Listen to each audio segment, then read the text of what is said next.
Bismillahirrahmanirrahim. Assalamualaikum warahmatullahi wabarakatuh. Innal hamdalillah nahmaduhu wa nasta'inuhu wa nastaghfiruh wa na'udzu billahi min shururi anfusina wa min sayyiati a'malina. May yahdihillahu fala mudilla lahu wa man yudlil fala hadiya lahu. Asyhadu an la ilaha illallah wahdahu la syarika lahu wa asyhadu anna Muhammadan 'abduhu wa rasuluh. Allahumma shalli wa sallim wa barik ala nabiyyina Muhammadin wa ala alihi wa sahbihi ajma'in. Ya ayyuhalladzina amanu taqullaha haqqa tuqatih wa la tamutunna illa wa antum muslimun.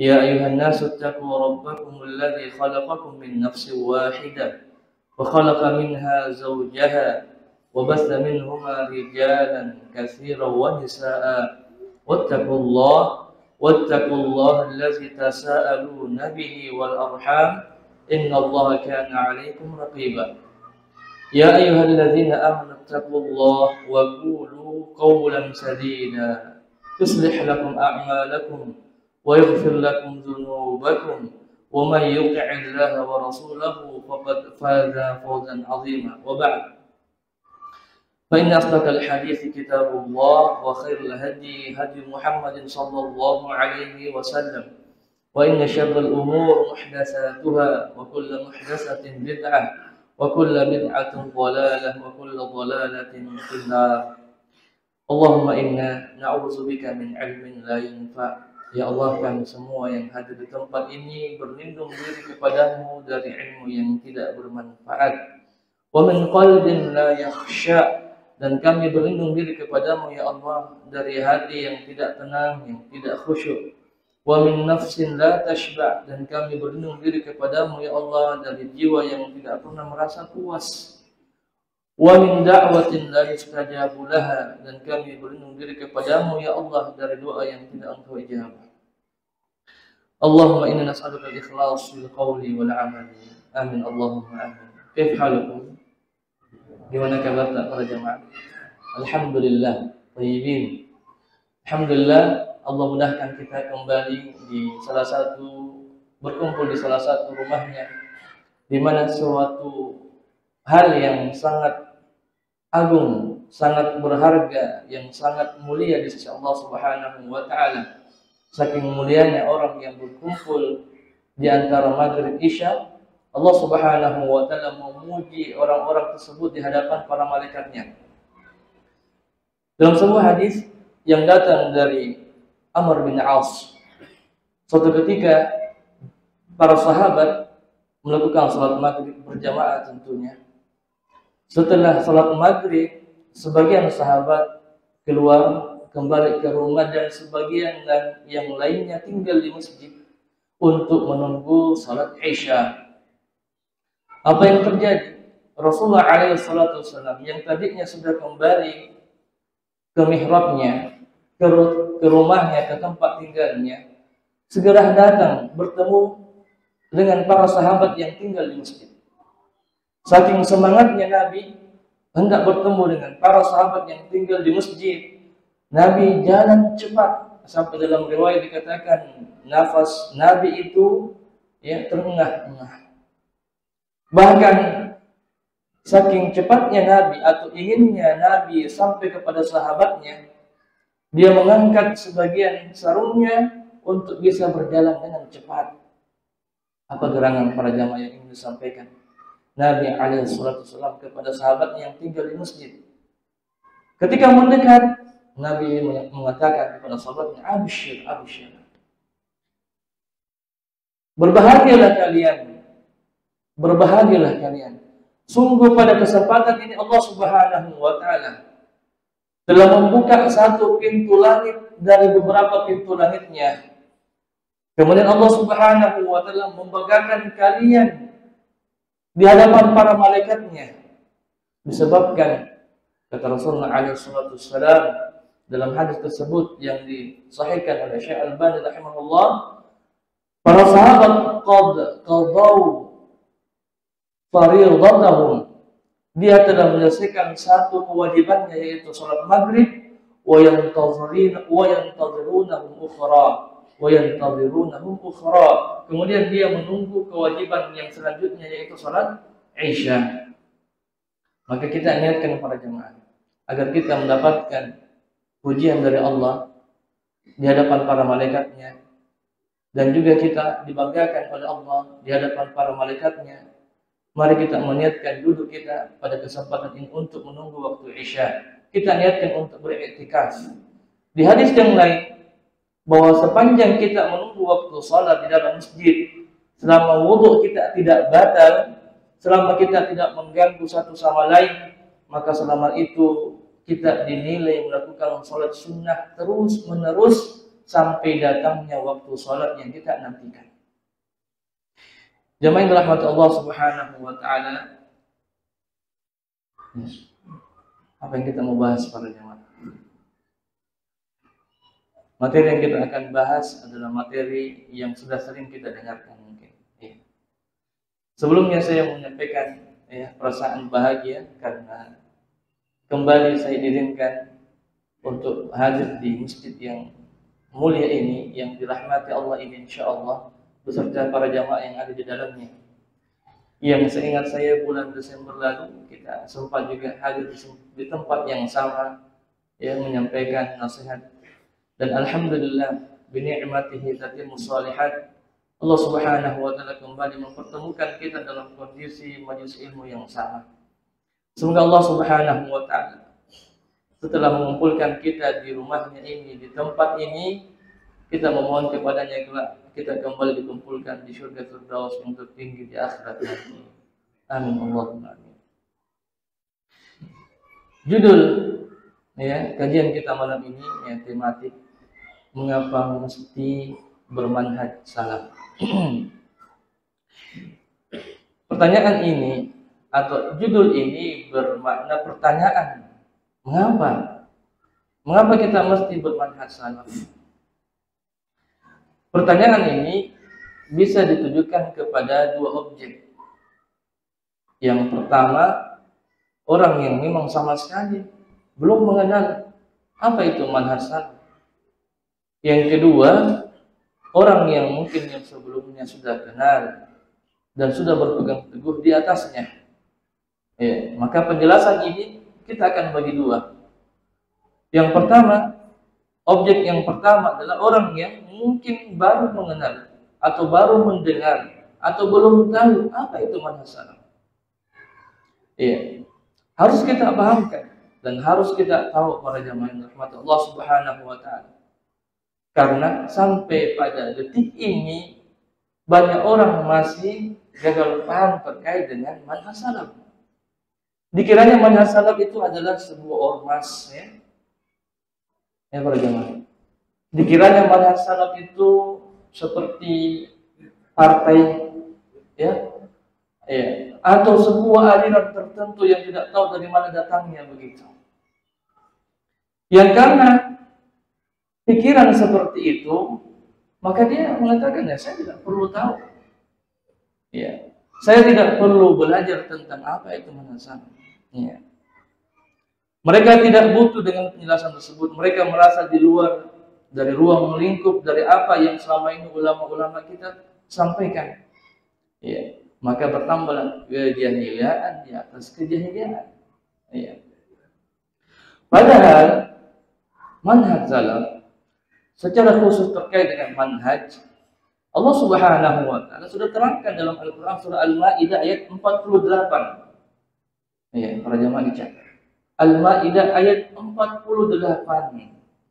Allah Subhanahu wa taala berfirman dalam Al-Qur'an surah Al-Maidah ayat 48, "Likullin ja'alna minkum syir'atan wa minhaja." Dan di setiap kalian, likullin ja'alna minkum, kami jadikan setiap dari kalian atau umat-umat sebelum kalian syir'atan wa minhaja, yaitu syariat dan manhaj. Syukur para jamaah yang dirahmati Allah Subhanahu wa taala. Allah Subhanahu wa taala telah menetapkan kepada kita syariat dan manhaj. Iya, minhaj. Kata Ibnu Abbas radhiyallahu anhu, kata minhaj dalam ayat ini adalah metode atau jalan. Manhaj adalah metode atau jalan dalam beragama. Perhatikan, ya, saya sampaikan tadi ke Ustaz Lukman, saya ke sini ini yang kedua kali dan tetap masih berada di jalur yang mungkin itu tidak kebanyakan orang Nrekang tempuh. Ya. Tadi kita dari Sidra mau ke Nrekang ke Pinrang dulu. Iya, bayangkan. Kenapa? Karena kita tidak tahu jalan, tidak ada pegangan, ya, para jamaah. Padahal itu kita sudah pakai Google Map, tapi masih tetap ya salah jalan. Itu di dunia para jamaah rahmat Allah Subhanahu wa taala. Bagaimana lagi dalam hubungannya dengan agama, hubungannya dengan akhirat, hubungannya dengan amal soleh, hubungannya dengan ketaatan, hubungannya dengan akidah, maka harus kita punya petunjuk. Harus kita punya jalan. Kalau tidak, ya, dikira Tommy berada di jalan yang benar, padahal kita berada di jalan yang salah. Ya. Oleh karena itu, penting seseorang paham. Oh, ternyata itulah pentingnya manhaj para jemaah. Agar saya ini dalam agama, agar memahami agama ini untuk kembali ke kampung akhirat saya tidak salah jalan. Manhaj atau minhaj dalam ayat Al-Maidah ayat 48 ini artinya metode, dan dijelaskan bahwasanya manhaj secara istilah adalah metode atau jalan yang jelas, yang terang, yang lurus sesuai dengan pemahaman para sahabat. Makanya sering dikaitkan atau ditempelkan setelah manhaj ada salaf. Betul para jamaah? Iya. Setelah manhaj ada salaf. Kenapa ada melengket salafnya Ustaz? Kenapa tidak cukup manhaj saja? Iya. Karena semua orang juga akan memilih jalan tertentu. Tetapi jalan yang paling benar, jalan yang membawa kita kepada akhirat, jalan yang membawa kita kepada akidah yang lurus, hanya jalan yang dibawa oleh atau jalan yang ditempuh oleh sahabat. Kenapa? Karena sahabat dialah orang yang paling pertama atau yang paling dekat dengan Nabi alaihi salatu wassalam. Ya. Kalau Nabi menyampaikan ayat, siapa yang paling pertama dengar? Ya, sahabat. Kalau ada permasalahan di tengah sahabat, apakah dia pusing-pusing atau langsung bertanya kepada Nabi? Langsung bertanya kepada Nabi. Tidak seperti kita. Kalau pusing-pusing sedikit, siapa kita tempati bertanya? Ya, Google. Google bisa saja kita dapatkan penjelasan yang benar, bisa saja kita dapatkan penjelasan yang keliru. Kalau sahabat begitu ada permasalahannya, langsung disampaikan kepada para sahabat. Dan Allah Subhanahu wa taala mentazkiyah sahabat, memberikan rekomendasi kepada sahabat. Bukan siapa-siapa yang kasih rekomendasi. Bukan rekomendasi bupati, bukan rekomendasi gubernur, bukan rekomendasi 01, RI1, bukan. Yang memberikan rekomendasi kepada sahabat adalah Allah Subhanahu wa taala. Allah Subhanahu wa taala berfirman dalam Al-Qur'an surah At-Taubah ayat 100. A'udzu billahi minasyaitonir rajim. Was-sabiqunal awwaluna minal muhajirin wal ansar. Dan orang-orang yang terdahulu, yang awal-awal, yang pertama-pertama, ya, dari golongan muhajirin dan ansar. Muhajirin jelas para sahabat, ya, mereka yang hijrah dari kota Mekah ke kota Madinah. Wal ansar, Jelas juga sahabat. Mereka lah orang-orang yang menyambut para sahabat yang hijrah di kota Madinah. Mereka berdua adalah kelompok sahabat. Walladzina tabauhum bi ihsan. Perhatikan para jamaah, kata Allah, orang-orang terdahulu, orang-orang yang awal dari golongan muhajirin dan ansar. Walladzina tabauhum bi ihsan, dan orang-orang yang setelahnya yang mengikuti muhajirin dan ansar dengan cara yang baik. Orang-orang setelahnya, walladzina tabauhum bi ihsan, orang-orang yang mengikuti mereka dengan baik, radhiyallahu anhum wa radu an. Sungguh Allah ridha kepadanya, Allah ridha kepadanya dan mereka pun ridha kepada Allah Subhanahu wa taala. Jadi tazkiyah, rekomendasi yang pertama dari Allah bahwa sahabat mereka adalah golongan orang-orang yang diridhai oleh Allah. Ya, kalau kita ridha kepada Allah, ya itu wajar. Kita mendapatkan nikmat, mendapatkan rezeki, keamanan, kesehatan, kemudian kita ridha, cinta kepada Allah, itu wajar. Keharusan kita untuk berterima kasih, bersyukur kepada Allah Subhanahu wa taala.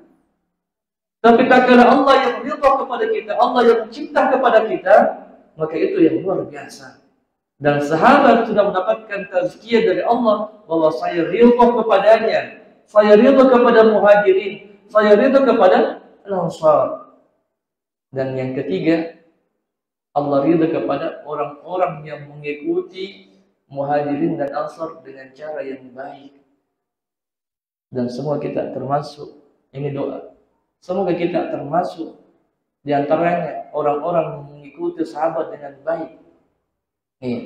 Maka dengan dalil ini isyarat kalau kita mau mendapatkan ridha Allah, ikuti sahabat. Jelas.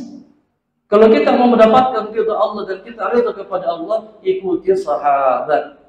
Bukan cuma ridha Allah yang kita dapatkan tak kalau kita ikuti sahabat para jemaah. Allah menjanjikan wa a'adda lahum jannat.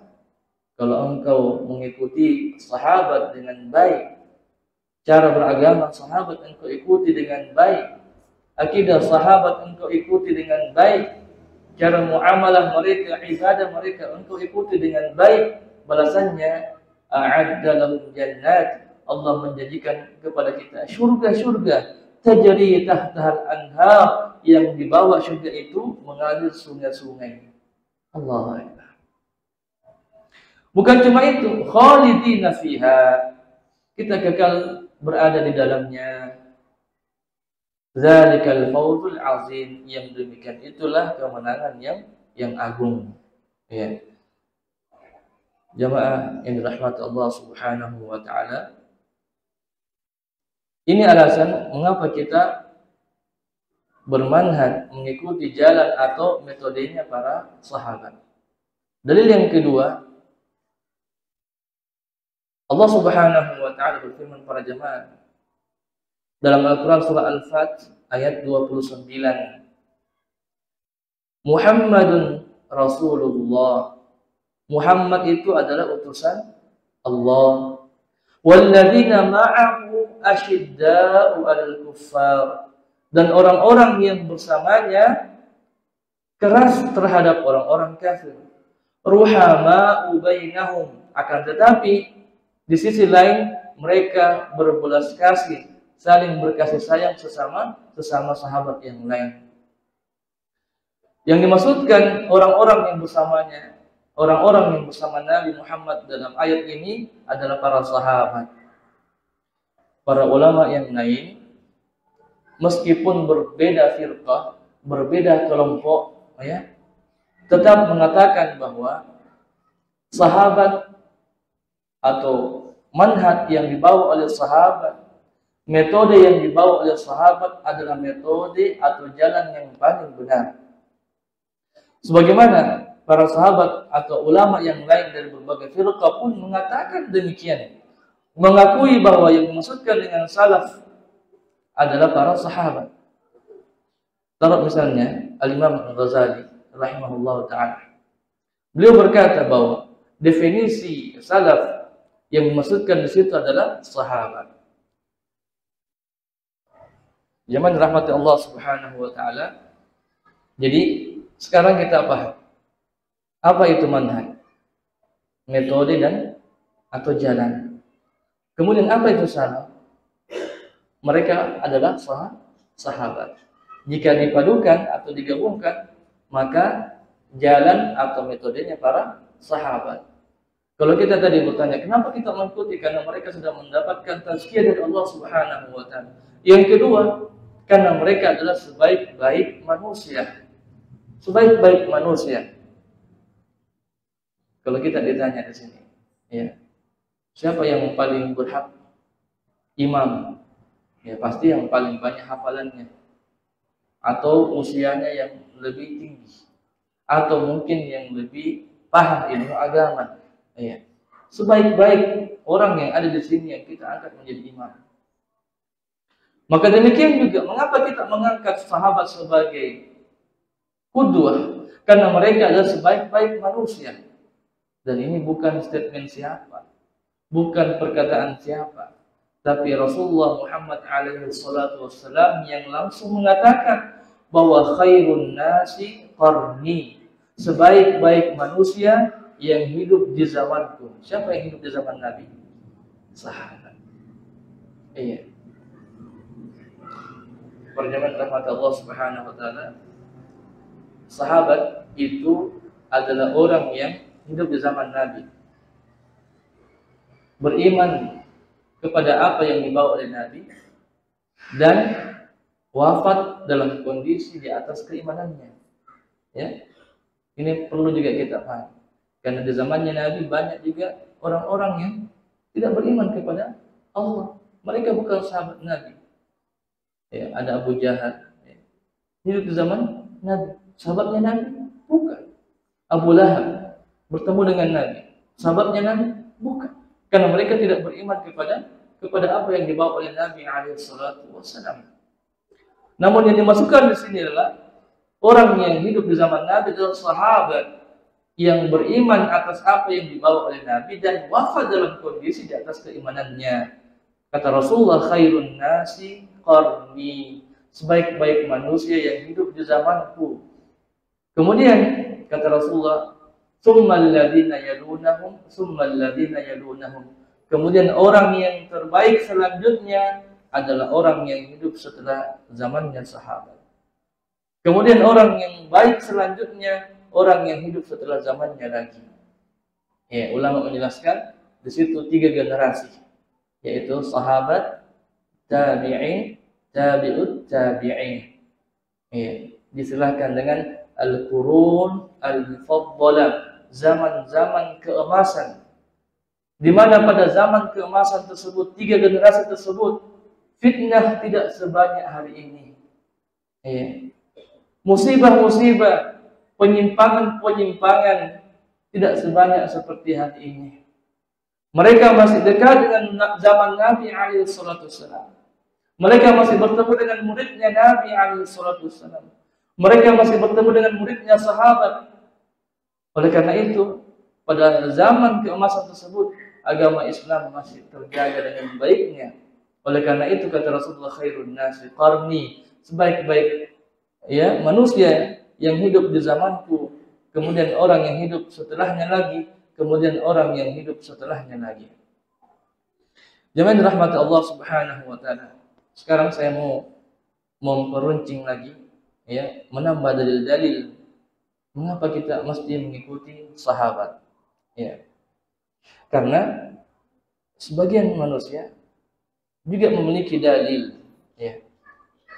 Memiliki dalil, tetapi mereka tidak berlandaskan kepada Al-Quran dan hadis, ya, sesuai dengan pemahaman para sahabat. Mereka juga punya dalil dari Al-Quran dan hadis, tetapi berbeda pemahamannya dengan sahabat. Ya. Dari mana Ki dapat dalil seperti itu? Ya, ini dari Al-Quran. Ya, mohon maaf, sekarang orang lagi banyaknya meramaikan acara apa? Ya, cara maulid ya. Ya. Saya pernah bertanya kepada mereka, apa dalil mengamalkan maulid? Ya. Mereka membaca sebuah potongan ayat di dalam Al-Quran. Wadhkuru alaikum fi ayyamillah. Ya. Dan ingatlah atas kalian hari-hari Allah Subhanahu wa taala. Kalau dipikir atau secara makna bisa relevan, cocok. Allah memerintahkan kita untuk mengingat hari-hari besarnya, ya. Maka dengan cara kita menghidupkan acara-acara yang mungkin mendatangkan syiar agama Allah Subhanahu wa taala. Ya. Wazkuru fikum ayyamillah.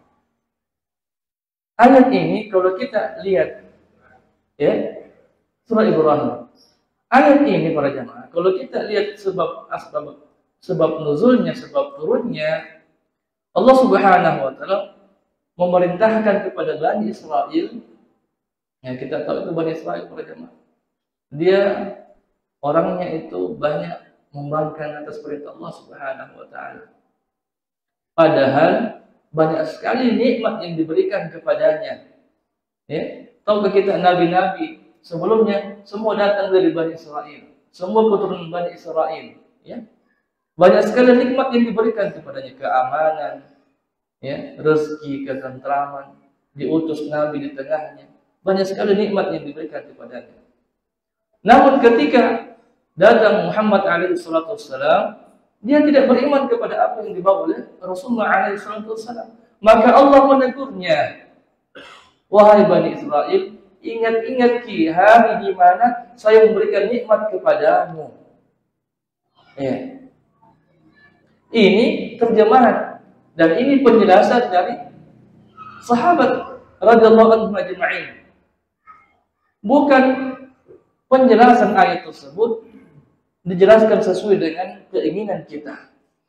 Jadi sekali lagi, para jemaah rahmat Allah Subhanahu wa taala, semua orang mungkin memiliki dalil, semua mungkin memiliki pegangan, tetapi apakah dalil tersebut Al-Quran ataupun hadis sesuai dengan yang dipahami oleh sahabat atau bukan? Oleh karena itu, mengapa kita mesti mengikut atau berpegang teguh kepada pemahaman para sahabat radhiyallahu anhum ajma'in? Selain dari penjelasan yang tadi kita dengarkan, mereka adalah orang-orang yang mendapatkan tazkiyah dari Allah. Mereka adalah sebaik-baik manusia. Kemudian penjelasan yang lain, Rasulullah alaihi salatu wasallam berpesan bahwasanya fa innahu man ya'ishu minkum fasayarallahu ikhtilafan katsira. Sungguh siapa di antara kalian yang masih hidup sepenggalku nanti, niscaya ia akan melihat perselisihan yang banyak. Jadi Rasulullah sudah mewanti-wanti bahwa setelah saya nanti meninggal, banyak sekali perselisihan, banyak sekali perbedaan.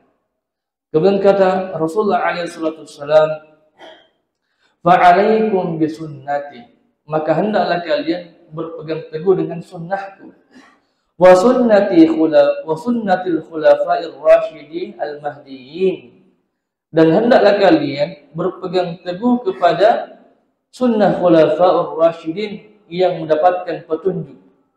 Siapa mereka khulafa'ur rasyidin para jemaah?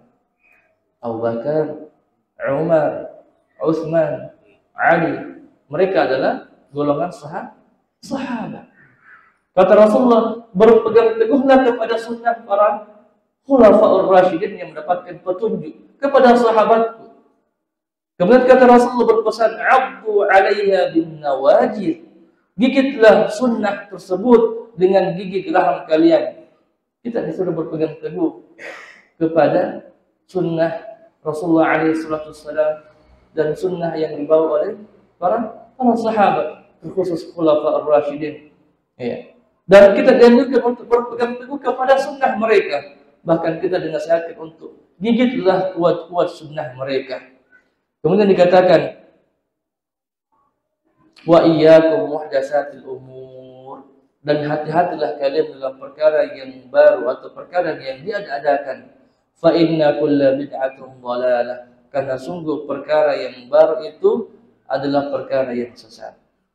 Jemaah dirahmati Allah Subhanahu wa taala, di antara penjelasan bahwa mestinya kita berpegang teguh kepada para sahabat radhiyallahu anhum ajma'in, dalam hadis yang populer, umat Rasulullah akan terpecah ke dalam 73 golongan. Ya. Umat Rasulullah akan terpecah ke dalam 73 golongan.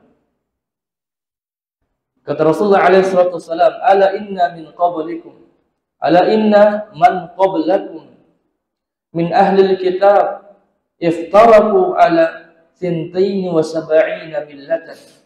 Wa inna hadhihi al-millata sataftariqu ala 73 sintan wa sab'una fin nar wa wahidatun fil jannah wa hiya al-jamaah." Kata Rasulullah alaihi wasallam, ketahuilah sesungguhnya orang-orang sebelum kalian dari kalangan ahlul kitab telah berpecah menjadi 72 golongan. Kemudian umat Islam, kata Rasulullah, akan berpecah belah menjadi 73 golongan. 72 golongan tempatnya di dalam neraka dan hanya satu golongan di dalam surga. Kemudian satu golongan itu, kata Rasulullah alaihi wasallam, wahia al-jamaah. Golongan yang selamat itu adalah al-jamaah. Di riwayat yang lain, makna al-jamaah adalah kulluhum finnar illa millata wahidah. Yang dimaksudkan suatu al-jamaah, ma ana alaihi wa ashabi. Yang artinya adalah kecuali orang yang bersamaku dan orang yang bersama sahabatku. Orang yang berpegang teguh dengan sunnahku dan sunnah sahabatku.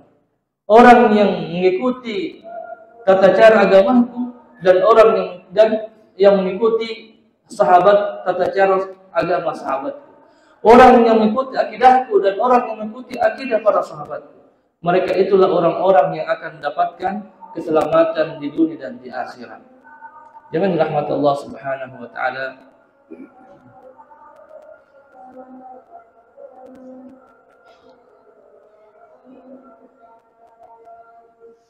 Sahabat adalah orang yang paling semangat dalam melakukan amal soleh. Iya.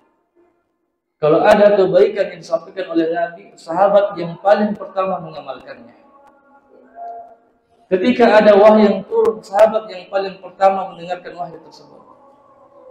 Oleh karena itu, ulama sepakat sekiranya ada sebuah kebaikan yang Nabi sampaikan, yang Allah syariatkan kepada umatnya, tentulah para sahabat yang paling pertama mengamalkan amalan tersebut. Sebagaimana dalam sebuah perkataan ulama, "Lau kana khairan lasabaquna ilaihi." Sekiranya ada sebuah amalan itu baik di sisi Allah dan Rasulnya, tentu para sahabatlah yang paling pertama mengamalkannya. Jadi mereka adalah orang-orang yang berlomba-lomba dalam kebaikan. Maka para jemaah rahmati Allah, berapa alasan yang sudah kita sebutkan. Mereka adalah golongan yang mendapatkan tazkiyah dari Allah. Kemudian mereka adalah sebaik-baik manusia. Kemudian mereka dikelompokkan bahwa ketika engkau berpegang teguh dengan sunnahnya, engkau akan selamat. Kemudian Nabi menyampaikan bahwa berpegang teguhlah kepada sunnah sahabatku. Kemudian dikatakan para ulama bahwa mereka adalah orang yang paling semangat melakukan amal soleh. Oleh karena itu, tidak ada alasan, tidak ada celah untuk kita tidak mengikuti para sahabat. Oleh karena itu, salaf yang dimaksudkan di sini adalah para sahabat. Dan kita dianjurkan untuk mengikuti manhaj para sahabat agar kita selamat, agar kita senantiasa memurnikan agama ini. Kalau kita tidak mengikuti pemahaman para sahabat, akidah para sahabat, maka lambat laun agama ini tidak akan berada di atas kemurniannya. Para jemaah rahmati Allah, kalau kita ditawari saat ini, ini ada satu botol madu, ini kemurniannya 50% ji, aslinya 50%. Ya, satu botol itu 50% madu, selebihnya apa? Gula. Iya. Iya, apa kan campurannya itu? Satunya lagi, ada botol yang berisi madu yang betul-betul murni 100% madu. Yang mana kita mau ambil? Ya, tentu yang murni 100% madu. Ya. Apalagi madunya murah, masyaallah. Iya. Ini dalam urusan dunia kita terlalu berhati-hati. Ya. Dalam urusan dunia itu para jamaah kita selalu berhati-hati. Contoh kita mau beli ya baju atau beli kendaraan lewat online misalnya, kita perhatikan betul-betul itu. Jangan sampai ada cacatnya, jangan sampai ada rusaknya. Ya. Apalagi kalau sudah kita bisa sentuh, pokoknya diputar itu sampai kita tahu aman, tidak ada cacatnya. Ini urusan dunia para jamaah. Bagaimana lagi dengan urusan akhirat kita yang kita mau kembali kepada kemurnian agama ini? Maka sepantasnya kita lebih berhati-hati lagi terhadap apa yang kita akan amalkan, akan apa yang kita mau ajarkan, akan apa yang kita mau pahami, dan amalan, ajaran, pemahaman yang insya Allah di atas kemurniannya adalah ajaran, pemahaman akidah para sahabat. Oleh karena itu, inilah alasannya mengapa kita mesti. Semoga Allah Subhanahu wa taala memberikan taufik dan hidayahnya kepada kita agar kita senantiasa berpegang teguh ya kepada pemahaman para sahabat, pemahaman para tabi'in, pemahaman para tabi'in, dan akhirnya kita kelak ya dikumpulkan bersama mereka di surga Allah Subhanahu wa taala. Wallahu a'lam bishawab. Demikian mungkin yang bisa kami antarkan. Hadallahu wa iyyakum ma'in. Assalamualaikum warahmatullahi wabarakatuh.